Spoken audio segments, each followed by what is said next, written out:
Euskal Herriko 85 udalerritan, oroitzearren iragan uztailaren 26an, ura eskuratzeko baliabideen eskasiari aurre egiteko, prefeturak Ipar Euskal Herriko 20 herritan funtsezkoa etzen uraren kontsumoa murriztea erabaki zuen, hainbat arau eta debekurekin, hala, ordura arte indarrean zen alerta egoera atzean utzita, krisi egoerara igaro zen lurraldea erabaki horren ondotik murrizketak orokortu ziren, eta orain, gehitu egingo dira uraren erabilpenaren inguruko murrizketak, eta lehorteengatiko arazoak ez dira iparraldean soilik jazo, Arabara begira jarrita ez da mahats bilketa erraza izaten ari, lehorteak gogor jo du azken hilabeteotan Arabako Errioxan ere, eta horrek uztaren ohiko epeak aldatu ditu. Matxe zizketan hasita, badaidorte ez gain, beste konturik Errioxako jatorri izena utzi eta Arabako mahastiak zigilu berria sortu nahi duten upategiek, baztertu egin dute 2022ko uzta sor marka berri horrenpean merkaturatzea. Bazegoen horretarako aukera bat, mahastizainak Eusko Jaurlaritzaren behin-behineko baimenaren zain baitzeuden, Arabako jatorri izen berria martxan jartzeko, baina aukera hori zapuztu eginda ikusi dutenean mahats bilketa hasi egin dela eta ez dutela jaso Jaurlaritzaren baimena. Inez Baigorri, Arabako Errioxako upeltegien elkarteko presidentea. Estaba un poco previsto que este año fuese muy complicado, que llegase a tiempo antes de la vendimia y de ese permiso para poder generar ese transformador. Por tanto, estamos a la espera de que en breves días ocurra, de que haya una resolución al respecto, en un sentido u en otro, y en el caso de ser positiva, pues ya las bodegas interesadas podrán comenzar a crear ese conservador poco a poco y, bueno, pues con tiempo durante este año trabajar para que la próxima vendimia, aquellos que lo consideren oportuno, pues ya trabajen dentro de ese nuevo ámbito de protección.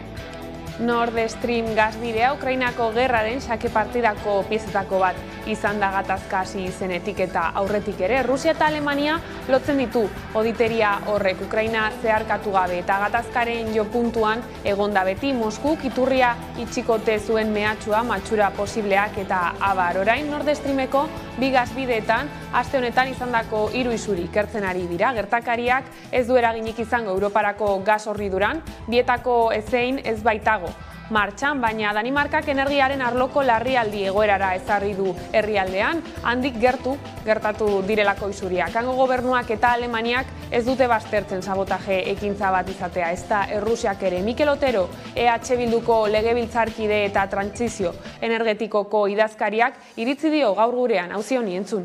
Danimarkako gobernuak esan duen moduan egon diren gertakari hauek oso arraroa dira, ez da? Kontutan eduki behar da, Nord Stream gasoductoa itxea 750 metrora dagoen instalazio handi bat dela, eta hori zulatzea oso gauza gertakari arraroa da, ez da?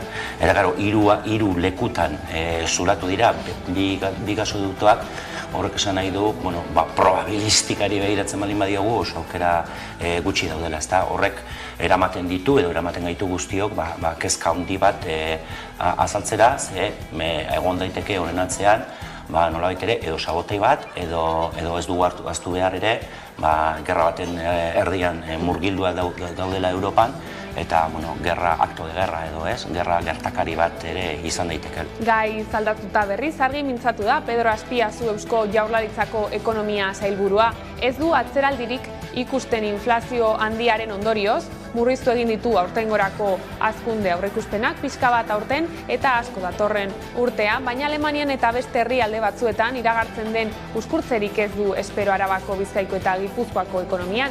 Hala, Arabako, Bizkaiko eta Gipuzkoako barne produktu gordina 2,1 da. Aztekoa da 2023an, aurretik iragarritakoa baino 2 puntu gutxiago. Enpleguan ere, moteltze bat gertatuko da 26.000 lanposturen sorrera izango da urten eta 12.000 datorren urtean. Nik ez dute guzti momentuz, rezesio horiek edo esaten da euskera ez hori, ez dute ikusten momentuz, ez? Baina, ikusiko dugu haber etorkizuna gertatzen duen, ez? Momentuz ez dugu ikusten, nik uste dute gure askundea dela, aurtengo askundea baino, dator urtengoa motelagoa izango da, asko zer motelagoa, 2,1 esaten dugun moduan, baina askunde horrek eukiko du aukera ere, enplegoa sortzeko, esan duten moduan, 12.000 inguru datorren urtean, da nik uste dut hori datu ona dela.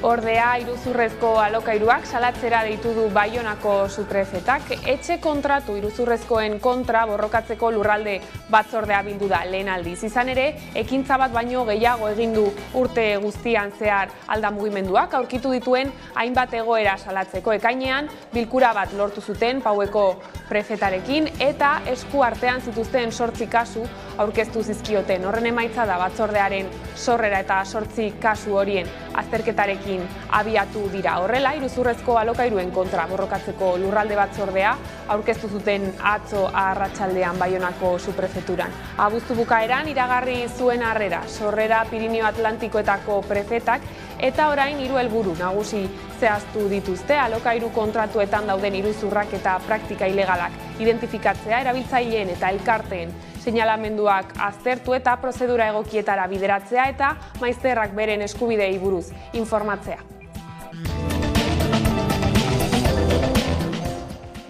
Eta gaur zabalduko dute Euskaraldirako izen ematea begia lorpenetan jarri eta erronka zehatzetan eta praktika linguistikoetan indar berezia egingo du aurten ariketa sozialak. Hala, soziologiarako gogoa egitasmoaren alde baliatu nahi dute. Gaur arratsaldeko 7:00 aurkezpen ekitaldia izango da Bilboko kafe antzokian. Goiatz Urkijo Euskaraldiko kidea da.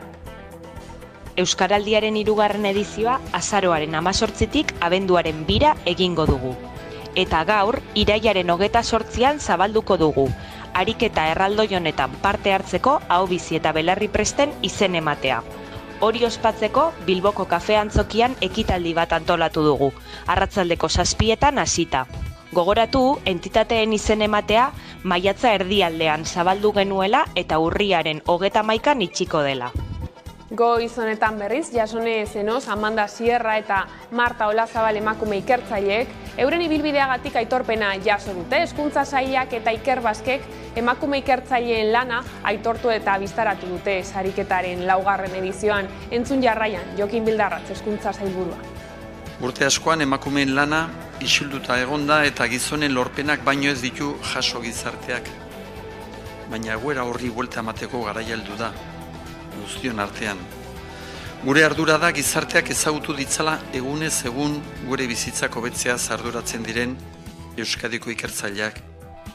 Nazioarteko kontuekin bueltan, erreferendum bat noiz eta nola egin zehazteko argitasun akordio bat proposatu du Aragonesek. Proposamen horren aldeko akordioa jostera deitu ditu Kataluniako alderdiak eta gizarte aldiz Junts per Katalunia gobernuak akordio betetzeko eskatu dio. Bestela konfiantza arazo batera aurkeztea galdegingo diola ohartarazi du. Pere Aragones Kataluniako presidenteak gatazka politikoaren sakoneko korapiloa askatzeko negoziazioa prestatzera deitu ditu alderdi politikoak eta gizartea bera ere. Argitasun akordio bat adostu nahi du. Kanadaren eta Quebecen ildotik gizartearen aniztasuna aintzat hartu eta autodeterminazioaren aldeko adostasun zabala bilduko duena. Kataluniako politika orokorreko eztabaidan egin ditu adierazpen horiek Generalitateko buruak. Eztabaida ireki du bere hitzaldiekin eta taldeek arratsaldean erantzun diote handienetik txikienera ordenan Junts per Kat eta ERC-ren txandak amaierarako utzita. Aragonesen esanetan beharrezkoa da aintzat hartzea 2017ko urriaren 1eko erreferendumak utzitako ikasgaiak eta adierazi du argitasun akordio batek duela 5 urteko erreferendunaren mugak gaindituko dituela.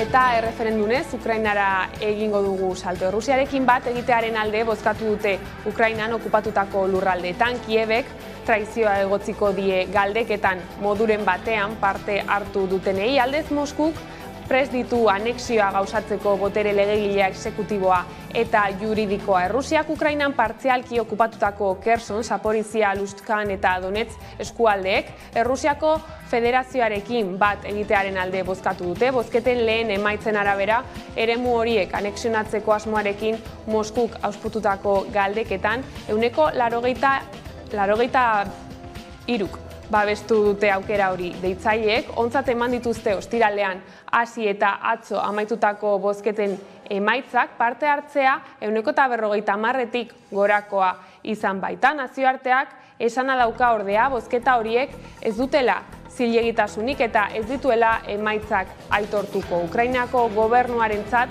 fartsa bat izan dira eta NATO Ipar Atlantikoko itunaren erakundeko idazkari nagusiak esan zuen atzo nazioarteko zuzenbidea urratzen dutela.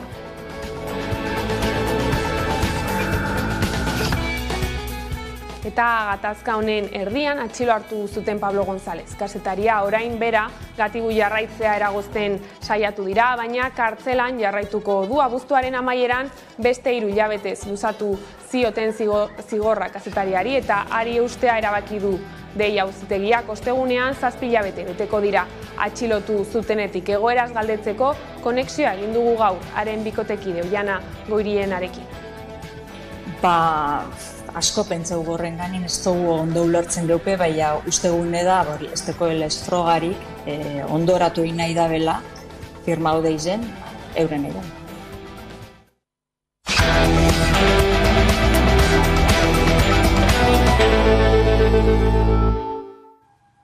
Arratsaldeon, eguneko lerroburuak horrela iritsi da eguneko argazkiari heltzeko unea. Aipatu dugunez, idorteari aurre egiteko hainbat murrizketa txikiko dituzte Ipar Euskal Herrian. Udane Arbeok azalduko digu. Azken egunutako euritek Ipar Euskal Herriko egoera zertxobait hobetu badute ere, oraindik 95 udalerritan hainbat neurri mantentzea erabaki du Lehortei aurre egiteko batzordeak. Testuinguru honetan esaterako Errobi eta Aturri ibaien edo eta beste ibai txikiago batzuen emariak aski urriak dira oraindik. Testuinguru honetan krisi egoeratik alarma edo larrialdi egoerara igarotzea erabaki du batzordeak eta gogoan izan behar da krisi egoeran zelarik neurriak orokortzea erabaki zutela. Hala nola baratzeak ureztatzeko ordutegi zehatza ezarri zuten, lorategiak edo eta berdeguneak ureztatza debekatu zuten eta bestalde ere autoak edo eta etxetako fatxadak ureztatza ere debekatu egin zuten. Orain krisi egoeratik alarma egoerara igarota neurri batzuk mantentzea erabaki dute, baina oraindik batzordeak ez du erabaki edo eta iragarri zeintzuk izango diren neurri horiek. Eta idorte, Zarabara begira jarri behar dugu ere, eguraldi lehorrak 120 inguru apalduko du 2022ko uzta Arabako Errioxan. Matxaleak txikiak dira eta azidotasun apala dute. Litekeena da horrek urteko ardoen kalitatean eragitea, baina egurrerako gordetzen den zukua ez du zertan ondatu. Nerea Garzia. Arabako Errioxan matz bilketa zida jada eta Arabako mahastiak sor marka berria biarazteko prest daudenek onartu dute euren ardoak Errioxako izenean jarraituko dutela aurten ere. Europa Batasunera heldu da upategiek egindako eskaera eta baimena lortu arte Eusko Jaurlaritzaren behin-behineko baimenaren zain zeuden. Hala ere, aukera hori zapustu eginda matz bilketa hasi denean. Teniendo en cuenta que el envío del expediente a Bruselas se retrasó muchísimo por parte del Ministerio, ¿no? Más de los meses previstos, casi 9 meses. Bueno, esto lo que hizo fue ralentizar el proceso de solicitud del permiso nacional transitorio que fue hecho pues, el 7 de julio. Estaba un poco previsto que este año fuese muy complicado, que llegase a tiempo antes de la vendimia y de ese permiso para poder generar ese consejo regulador.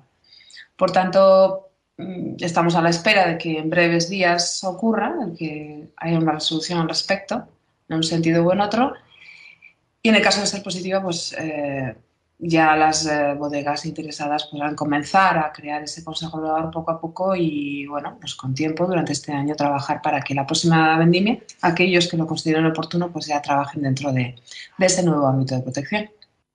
Gaur-gaurko 15 upategi dira sor marka berria biarazteko borondatea dutenak. Bestalde, matz bilketari dagokionez, Lehorteak gogor jo du azken hilabeteotan Arabako Errioxan ere, eta horrek uztaren ohiko epeak aldatu ditu baita kopuruak ere. Lehorteak 120 inguru apalduko du 2022ko uzta.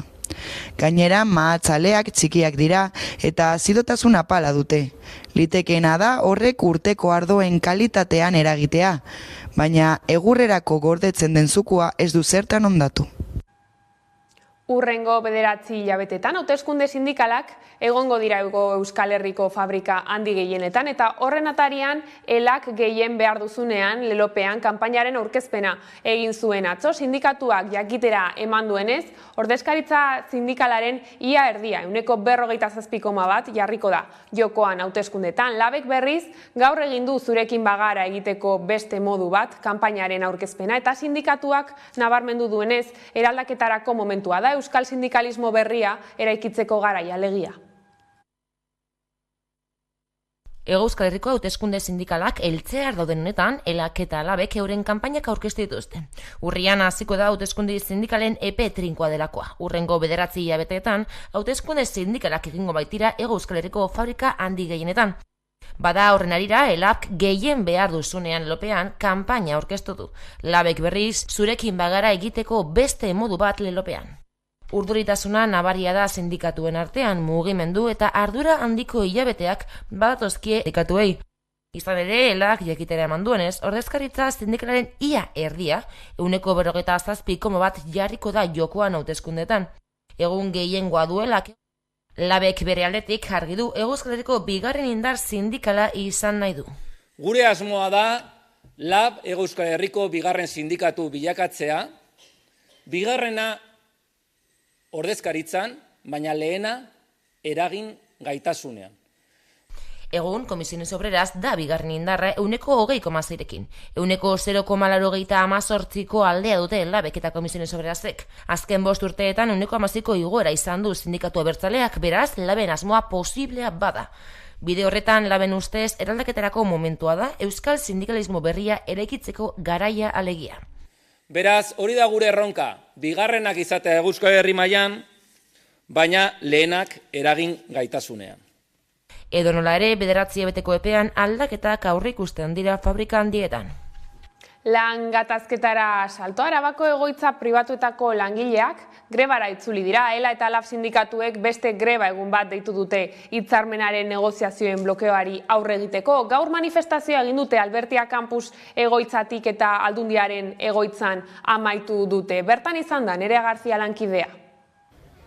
ELA eta LAB sindikatuek manifestazioak eta lanuzteak egin dituzte gaur Gasteizen. Otsailean lan baldintzak aldatzeko eztabaidak gelditu ziren sindikatuek maila utzi zuten. Diotenez, patronalak hitzarmeneko artikuluak aldetzeari ezezkoa eman ziolako. Arabako Foru Aldundiak uztailean deitu zituen bilera batera langileen ordezkariak eta patronalak, eta negoziazio maila berriz eratzeko konpromisoa hartu zuten patronalek. Hala ere, sindikatuek ez dute haien berri izan ordutik, eta geldirik daude elkarrizketak. Patronalek eskaintzen dizkiguten plataforma edo aukera, baldintzak hobetzeko aukerak ez dira guztiz onargarriak. Bai Araban ez daukagu hitzarmen probintziala, hori oso garrantzitsua da, hasteko, estatalaren bitez haien baldintzak kudeatzen dira. Bigarrena, ekiparazioa, bai Bizkaian eta bai Gipuzkoan dauzkaten bai diruz, bai soldata, bai jardunaldia, bai baldintza duinak, zergaitik hemen ez dago eta ez daukate, Langileek beraz grebara deitu dute eta manifestazioa antolatu dute. Albertia Campus egoitzatik eta Aldundiko egoitza helmuga izan da. Negoziazio maila berriz eratu dadila eskatu dute hitzarmen duin bat lortzeko. Horrela jarraitzen bada patronalaren jarrera, jarraituko dugola horrela eta areta tinkoago ere. Ez dugu nahi langile hauek 1.000 euro segitzen kobratzen 1.000 euro eta horrelako baldintzekin. Testu inguru honetan patronalak sindikatuei eskatu die eztabaida mailara bueltatzea eta gehitu du hitz egiteko prest dagoela. Eta arabatik Nafarroara. Nafarroako gobernuak eta Volkswagengo enpresa batzordeak elkarrekin egiten duten lana indartzea adostu dute lantegiaren eta hornitzaileen alde eta herritarren onerako izango dela nabarmendu dute.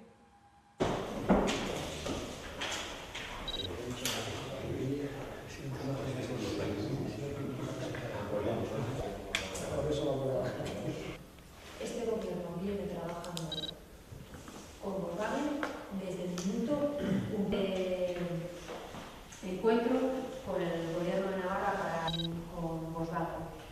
Y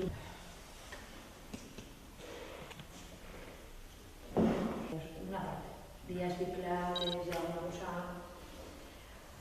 Otra parte aclarar contestados. Sí que, por eso, bueno, pues también esta representación del gobierno, ¿no?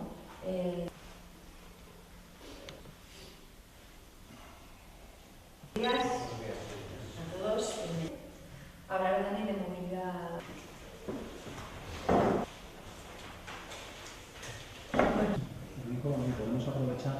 2019ko uztailaren 22an, Novaltia Botika banaketa enpresako 22 langilek greba hasi zuten, lan baldintza hobeen eskean eta iritsi berrien eta aurretik zeuden langileen baldintzen arteko soldatako skandiegia zelako. 3 urte geroago greban daude oraindik ere. Asteazken honetan elkarretaratzea egin dute Bilbon Justizia Jauregiaren aurrean.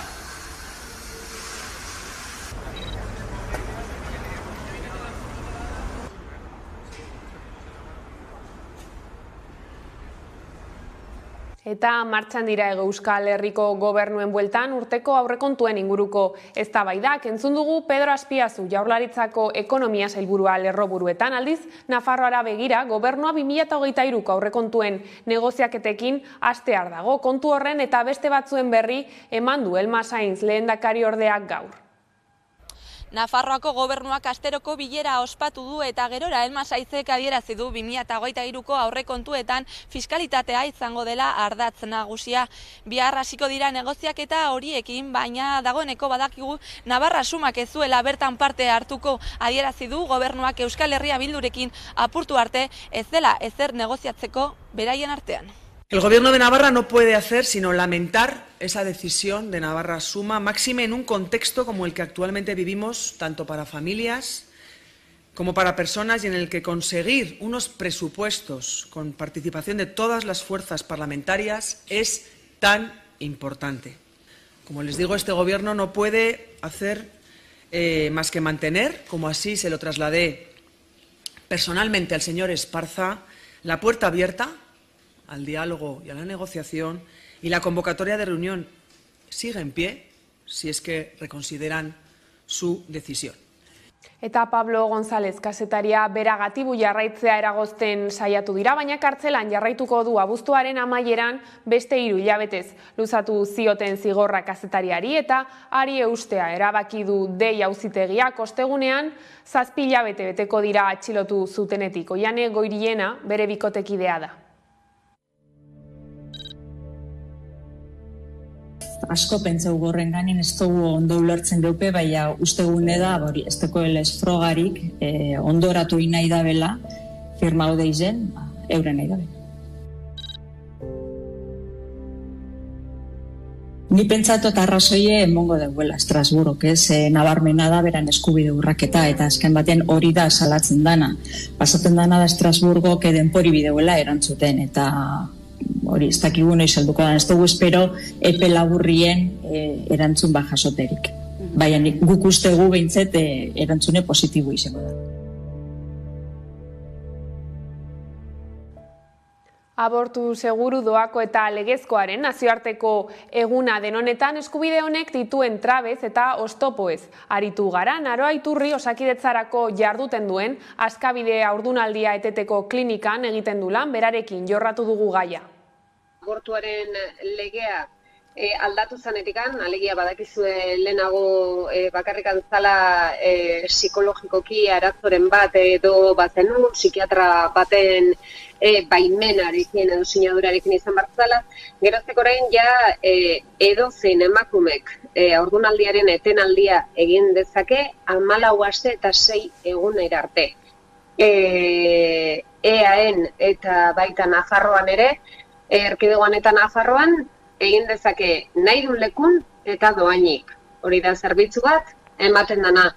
Orduan, orain azken lege berria atera dana, desberdintasuna da, 16 urtetik gorako, osea, 16-17 urtekoek etenaldi egin dezaketela tutore legalaren baimenik gabe, baina oraindikan hori, eta 3 egun eta gauza duna, baina hori oraindikan ez dago vigente, ez dago oraindikan arautua. Hori oraindikan kongresuan aprobatu zen, baina oraindikan senatutik pasa behar da, bueltatu behar da kongresura, hor berriro berrikuntzak sortzen diran edo idazten diran, eta gero aprobatuko dituzte, espero da, eta espero dezagun izatea urte amaierako. Sukaldaritza kolektibo ekologiko osasungarri eta jasangarrian erreferente bihurtu da Ekoalde negozio volumena 9 bider, egin du gora eta azken 2 urteren eta azken 4 urteetan 1.800 menu emateagatik 11.000 ematera pasa dira. Horrela beren jarduera eta lurraldean izan duten eraginaren berri izan dugu Nafarroako Unibertsitate Publikoarekin batera antolatu dituzten topaketetan. Ekoaldek zelaitik jantokira jardunaldiak ospatu zituen iraiaren 23an. Sukaldaritza kolektiboaren eta elikadura ekologikoaren inguruan egindako azterlanaren emaitzak azaldu ziren bertan. Sektoreko ia 100 profesionalekin batera. Uste dut horrelakoak behar direla, ez? Eta azkenean lortu dugula, olako gauzak behintzet gizarteratzea. Azken 4 urteetan Ekoaldek eskola jantokitan 1.800 menu ekologiko ematetik 11.500 ematera pasa da. Egin duena da gauza asko biderkatu. Batetik langile kopurutik hasita, fakturazioa laukoiztu dugu 2 urteetan, eta bereziki saldu edo eraman ditugun produktu guzti horiek zuzenean ekoizleen salmentarako erakargarri izan diela. Gaur egun bi sukalde zentral sukaldea bertan duten 34 ikastetxe, baserri eskola bat, ospitale bat eta 2 zentro soziosanitario hornitzen ditu elkarteak. Elikadura ekologikoak geroz eta garrantzi handiagoa hartzen ari duen seinale. Azken urtetan, bultzada handia eman zaiela familien aldetik batez ere, olako menuak eskatzeari edo garrantzi handiare eman zaio txikien elikadurari. Itziar Gomez garapeneko eta ingurumeneko kontseilariak eman zion hasiera jardunaldiari. Bueno, creo que podemos decir que Navarra es referente en el impulso de la restauración colectiva ecológica, saludable y sostenible, y Ekoalde se presenta como una herramienta efectiva para abastecer esta demanda. Sailburuak adierazi zuenez joera hori sendotzeko Nafarroako gobernua lanean ari da nekazaritzako elikagaien merkaturatzearen ubide laburren foru legearen aurre proiektu batean. Eta albistegiarekin amaitzeko, kultura arloan estatu propiorik gabeko herrialdeen 8. jaialdian Euskal Herria, Galitza, Katalunia, Gaskoina, Groenlandia, Sardinia eta Transilvaniako musikari eta musikagileak bilduko dira. Antolatzaileek aurrerago jakinaraziko dute talde parte hartzaileen izenak. Eta horrela iritsi gara albistegiaren bukaerara, gogoratu guztiak eta gehiago nahi duzuen aldiro 11.eus atarian. Gero arte.